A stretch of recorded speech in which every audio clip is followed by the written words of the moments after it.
এই গরমে ঠান্ডা ঠান্ডা এক গ্লাস কাঁচা আম আর পুদিনার শরবত হলে একদম জমে যায়। চলুন বানাই। প্রথমেই আমি একটা মিক্সিং জার নিয়ে তার মধ্যে একে একে 1 বাটি কাঁচা আম কুচি দিয়ে দিলাম ও 1 চামচ পুদিনা পাতা দিলাম। আপনারা চাইলে পুদিনা পাতা আরও বেশিও দিতে পারেন। আর একটা কাঁচা লঙ্কা ভেঙে দিলাম। এবারে ওর মধ্যে 4 চা চামচ চিনি দিয়ে দিচ্ছি ও 1/2 চামচ বিট নুন দিয়ে দিচ্ছি।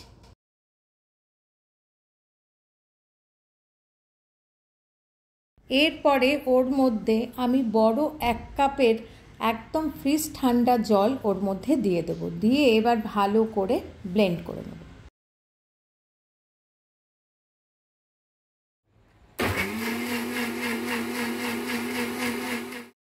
দেখুন তৈরি হয়ে গেছে।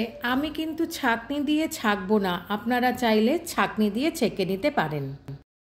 এবার একটা কাচের গ্লাস নিয়ে নিলাম, ওর মধ্যে কয়েক টুকরো বরফ দিয়ে রসটা ঢেলে দিলাম। তৈরি হয়ে গেল কাঁচা আম ও পুদিনার শরবত।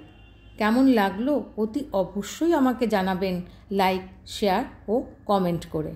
নমস্কার। Thanks for your time.